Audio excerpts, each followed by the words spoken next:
నమస్తే, welcome to our channel. ఆదిపురుష్కి high court shock ఇచ్చింది. మతపరమైన కానీ వివాదాస్పదమైన చిత్రాలు కానీ నిర్మించేటప్పుడు కొంచెం చూసుకోవాలి, అసలు ఏంటిదని చాలా సీరియస్ అయినట్టు తెలుస్తుంది. దీని గురించి మాట్లాడుకుందాం. మనతో పాటు సీనియర్ జర్నలిస్ట్ శ్రవణ్ కుమార్ గారు ఉన్నారు. నమస్తే సార్. నమస్తే అండి. ఇది ఆదిపురుష్ మీద హైకోర్టు కూడా చాలా సీరియస్ అయ్యింది. అంటే ఈవెన్ ఇప్పుడు ఖురాన్ మీద కావాలంటే తీసి చూడండి, ఏదన్నా డాక్యుమెంటరీ టైపు ఎన్ని వివాదాలు అవుతాయో చూడండి. మతపరమైన ఇట్లాంటి సబ్జెక్ట్స్ ఎంచుకున్నప్పుడు కొంచెం ఒళ్ళు దగ్గర పెట్టుకొని చేయాలి అన్నట్టుగా చాలా సీరియస్ అయింది. ఎలా చూడాలి దీన్ని? సో సినిమాలు అంటేనే ఇప్పుడు చాలామందిని ప్రభావితం చేసేగలటువంటి మీడియా.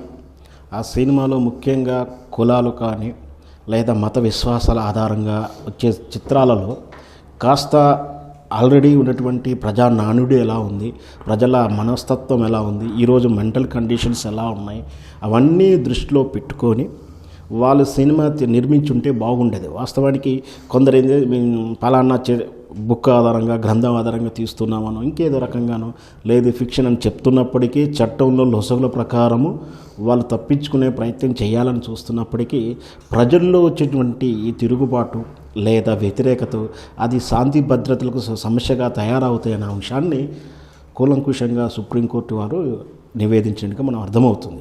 సో వాళ్ళు కూడా దాన్ని కూడా గౌరవనీయులైన జడ్జి గారు, మీరు ఇలాంటి భావజాలంతో చిత్రాలు నిర్మిస్తున్నారు, ఒకవేళ మనం అనుకుంటే ఖురాన్ మీద కానీ తదితర మతాల మీద ఒకవేళ ఒక్క డాక్యుమెంటరీ సినిమా అంటలేడు, ఒక డాక్యుమెంటరీ తీసి చూడండి ఎలా ఉంటుంది, శాంతి భద్రతలు దెబ్బతింటాయి కదా, అంత ధైర్యం చేయగలరా?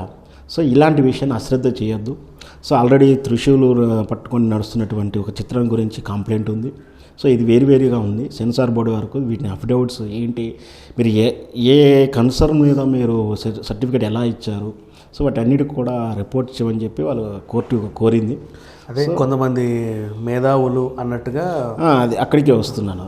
ఇక మేధావులు అంటే పేరు చెప్పలేకుండా పెద్ద పెద్ద గొప్ప వ్యక్తులు, సెన్సార్ బోర్డు అయితేనేమి, ఇక్కడ రాజకీయ నాయకులు అయితేనేమి, దాన్ని భుజాలకు ఎత్తుకొని టికెట్లు పంచడానికి కానీ ప్రమోట్ చేయడానికి సోషల్ మీడియాలో ముందుకు వచ్చినటువంటి సదరు సోకాల్డ్ కొత్త హిందూ దేశభక్తులుగా పిలువబడుతున్నటువంటి వ్యక్తులంతా కూడా ఇలాంటి విషయాలు ఎందుకు మౌనంగా ఉంటున్నారని ఉద్దేశం. సో ఈ మౌనం రేపు కాస్త శాంతి భద్రతలు దెబ్బతీస్తుంది.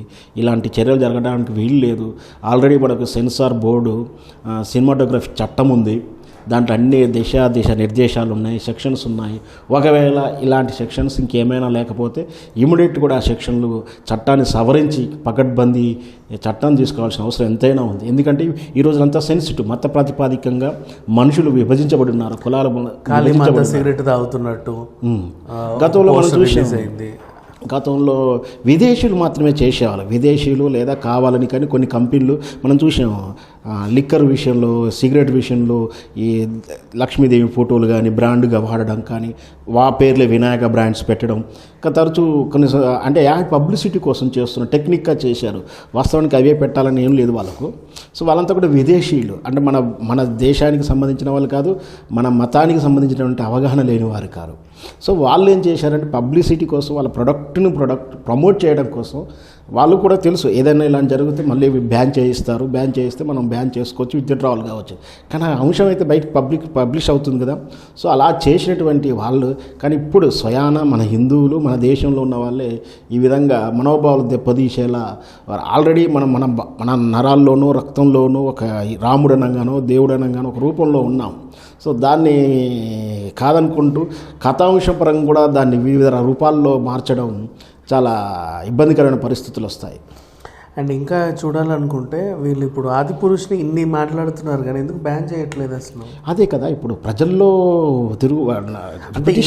ఇంకా ఎంత గొడవ పెద్ద కావాలని చూస్తున్నారా? ఇప్పుడు లేకపోతే పనులే అరిచి వాళ్ళే ఊరుకుంటారని చూస్తున్నారు. రైట్, ఎవరు బ్యాన్ చేయాలి? కోర్టే బ్యాన్ చేయాలి. కోర్టు పరిధిలోకి ఇప్పుడు వెళ్ళింది ప్రజాపయోగ చట్ట పబ్లిక్ లిటిగేషన్ ద్వారా ఇవ్వబడినట్టు. అప్పుడు అంతకుముందు ఎవరు చేయాలంటే ప్రభుత్వాలు చేయాలి. ప్రభుత్వం ఎందుకు చేస్తుంది? చేయదు. అసలు ఫస్ట్ సెన్సార్ని కూడా అదే కోర్టు మీరు ఇట్లాంటివన్నీ కత్తిరించాల్సింది పోయి మీరు అసలు మీరు ఎందుకు అనుమతించారు, ఏ పాయింట్ ఆఫ్ వ్యూ, ఏ బేస్ మీద మీరు దీన్ని అనుమతించారు, మాకు అఫిడవిట్ ఇవ్వండి, మీరు ఒక డాక్యుమెంట్ ప్రజెంట్ చేయండి అని చెప్పి కోర్టు అడిగింది. ఆటోమేటిక్గా సెన్సార్ బోర్డు వారు కొంచెం అలర్ట్ అయ్యారు. సో దాన్ని సవరించుకొని సినిమాని ఏమన్నా ఆల్రెడీ కొన్ని డైలాగులు మార్చడం జరిగింది. ఎప్పుడైతే అబ్జెక్షన్ చెప్పారో ఒకటి చిన్న మొత్తం అవతారమే మొత్తం ఇబ్బందికరంగా ఉన్నప్పుడు డైలాగ్ అయితే ఈ పరిస్థితుల్లో మనం నిన్న ఇంటున్న ఆదిపురుషు సీక్వెల్ అని కూడా అసలు ఆ ధైర్యం మళ్ళీ చేయకపోవచ్చు. ఒకవేళ చేస్తే కూడా ఇందులో జరిగిన పొరపాటు దిద్దుకుంటూ మంచిగా అన్నా చేస్తే ఇంకా సంతోషించాల్సిందే. ఇంకా దీనికి సీక్వెల్ మళ్ళీ అన్నారు కదా డైరెక్టర్ హోమ్ రావత్ డేట్ అడిగాడని. సో మనకు కూడా వార్తలు చదివాం మీడియాలో. సో అది ఎవరో క్యాజువల్గా పుట్టి ప్రభాస్ అయితే అసలు వీళ్ళ మొహం సరే అది సోషల్ మీడియా వేరైన వార్తనే, కానీ నిజంగా అఫీషియల్గా ఎవరు కూడా మేము సీక్వెల్ ట్రై చేస్తున్నాం ఈ బ్యానర్ వాడి ప్రొడక్షన్ వాళ్ళు కానీ అటు ప్రభాస్ వర్గం కానీ ఎవరు చెప్పలే, సోషల్ మీడియాలో చదువుతున్న వార్త.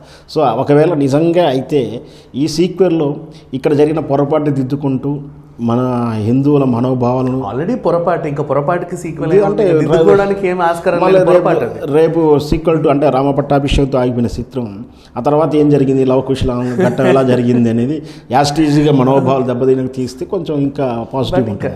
వీళ్ళైతే ప్రభాస్ అయితే డేట్లు ఇచ్చే ఛాన్స్ ఉండదు. అండ్ ఇకపోతే కథల పట్ల షూటింగ్ చేసేటప్పుడైనా కానీ మామూలుగా యాక్ట్ చేసేటప్పుడైనా ఎప్పుడైనా సరే ఈ హీరోలకు అట్లీస్ట్ డబ్బింగ్ చెప్పేటప్పుడైనా హీరోలకు బాధ్యత లేదంటారా? వాస్తవానికి హీరోలకు బాధ్యత కాదు, ఇన్వాల్వ్మెంట్ ఎక్కువ ఉంటుంది సార్. పెద్ద హీరోలు అందరూ కూడా కథా విషయంలో ఇన్వాల్వ్మెంట్ ఎక్కువ ఉంటుంది. సో దాన్ని ఇంకో తెలుగు స్పష్టంగా జోక్యమే ఉంటుందని చెప్పాలి. ఎందుకంటే గతంలో చాలా సినిమాలు చూసాం, హీరో ఇమేజ్ తగ్గట్టే కథ మారిస్తే నేను చెయ్యనని చెప్పి డైరెక్టర్ విత్డ్రా అయిన సందర్భాలు, లేదా ఏమైనా కరెక్షన్ చెప్తే చేయకపోవడాలు. అసలు ప్రాజెక్టు ఓకే అవడమే హీరో కథకు నచ్చితేనే ఓకే అవుతుంది. సో ప్రతిదీ కూడా హీరోస్ కన్సర్న్లో జరుగుతుంటుంది. కానీ ఇలాంటి చిత్రాలు ఇతిహాసాల మీద పురాణాల మీద తీస్తున్నప్పుడు హీరోలు కాస్త శ్రద్ధ పెట్టి ఇలాంటి తప్పు మరొకసారి ప్రభాస్ లాంటి నటులే కాదు, ఇక రేపు భవిష్యత్తులో ఎలాంటి నటులైనా సరే మనం ప్రామాణిక తీసుకునే గ్రంథాలు, ఆ గ్రంథం ఒకటో ఇద్దరో నలుగురో రాసి ఉండవచ్చు, వాళ్ళ వర్షన్ వేరు ఉండవచ్చు, చరిత్రలో జరిగి ఉండవచ్చు. కానీ ప్రజల్లో ఉన్నటువంటి నమ్మకాలకి మనోభావాలు దెబ్బతీయకుండా మళ్ళొక్కసారి పొరపాటు జరగకుండా ఇలాంటి హీరోలు కొంచెం బాధ్యత వహించితే బాగుంటుంది. కాకపోతే ఇప్పుడు ప్రభాస్ ఎందుకు దృష్టి పెట్టలేదు యాక్చువల్గా చెప్పాలంటే? ఇప్పుడైతే తప్పించుకున్నాడు అంటే రిలీజ్ అయిన తర్వాత ఒక ప్రమోషన్ ఇవ్వలేదు, ఎవరికి ఇంటర్వ్యూలు ఇవ్వలేదు, దీని గురించి అసలు ఎక్కడ మాటలు కూడా మాట్లాడలేదు. అంటే మరి అంత తలదించుకునే పరిస్థితి ఎందుకు వచ్చింది? డబ్బింగ్ చెప్పేటప్పుడు తెలిసి ఉండాలి కదా. తెలిసి ఉన్నా కూడా అతను ఏం చేయలేడు. ఎందుకంటే ఒక డైరెక్టర్ నమ్మిన తర్వాత అయిపోయిన తర్వాత అతను ఏం ప్రమేయం చేయకుండొచ్చు. ఒకవేళ ఏమన్నా కరెక్షన్ చేసి ఉండవచ్చు, మనకి ఇంతకన్నా పొరపాట్లు జరిగి ఉండవచ్చు, అవి తీసి ఉండవచ్చు కూడా మనం అనుకోవచ్చు. మేబీ సో ఏదైతేనేమి దీని ఇంపాక్ట్ బ్యాడ్గా ఉంది, నా ఇమేజ్ తగ్గట్టు రాలేదు అని ప్రభాస్ గారు కూడా అర్థం చేసుకున్నారేమో. ప్రజల్లోకి వెళితే ఇంకా డ్యామేజ్ అవుతుందని చెప్పి బహుశా ఇతను అందుకని ఇంటర్వ్యూలో కానీ ప్రమోషన్లు కానీ మన ఇదేంటి ఆఫ్టర్ రిలీజ్ ఫంక్షన్ కానీ బిఫోర్ రిలీజ్ ఫంక్షన్లో కానీ చాలా దూరంగా న్యూట్రల్గా ఉన్నాడని చెప్పవచ్చు. అంటే కొంచెం ముందే ఒకే ఒక్క రోజు మనం చూసాం ఏఎంబి మాల్ దగ్గరకు వచ్చేసి అందరిని అడిగాడు, మీకు ఓకేనా, బాగా నచ్చిందా, మీకు ఎలా ఉన్నా ఏమన్నా మార్పులు చేర్పులు చేయాలా? పెద్ద నటులు ఎవరైనా వస్తే ఎవరికి ఫ్యాన్స్ కాకుండా సార్ మీ ఫ్యాన్స్ ఊపాయి అంటుంటారు. ఆ పొగడతలోకి అవి పట్టించుకోవాల్సిన అవసరం లేదు. మనం ఏమైనా కలెక్షన్స్ మాత్రమే చూడాలి. గ్రాఫ్ ఏ విధంగా కలెక్షన్స్ పెరుగుతున్నా ఏ విధంగా తగ్గుతుందో నిజంగా చెప్తుంది. నిన్నటి మండే చాలా గ్రాఫ్స్ పడిపోయిందని కూడా మనం చదివాము. సో చాలా డెడ్ కలెక్షన్స్ వచ్చాయని కూడా విన్నాము. సో ఆటోమేటిక్గా ఈ సినిమా మనోభావాల మీద కించపరుస్తూ ఉండబట్టి కలెక్షన్ తగ్గినాయని చెప్పవచ్చు. ఇంకా టెక్నికల్ వ్యాస్ ప్రకారం సినిమా బాగున్నప్పటికీ మనోభావాలే పనిచేసింది ఈ సినిమాకు. ఇట్లాంటి సినిమాలకి ఇలా ఉంటుంది.